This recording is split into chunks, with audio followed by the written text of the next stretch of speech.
नाटकाचा जो अमरावती रिजन आहे ना, तो माझ्या वडिलांनी सुरू केलेला.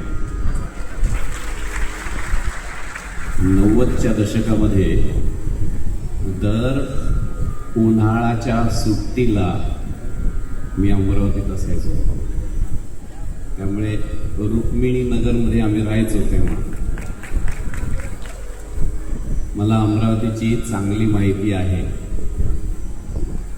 गड्डाची मिसळ आता बंद पडलं म्हणे गड्डा.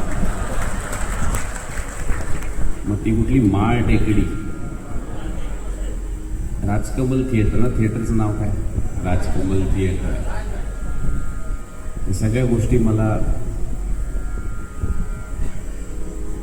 परंतु नंतर थेट येणं झालं ते पॅन्डेमिकच्या थोडं अगोदर अंबादेवी महोत्सवामध्ये, आणि त्यानंतर परत आता येतो. मी ड्रायव्हिंग करायला शिकलो ते अमरावतीमध्ये. बरं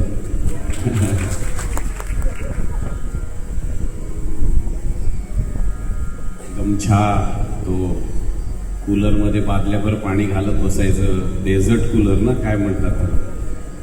त्यामुळे माझं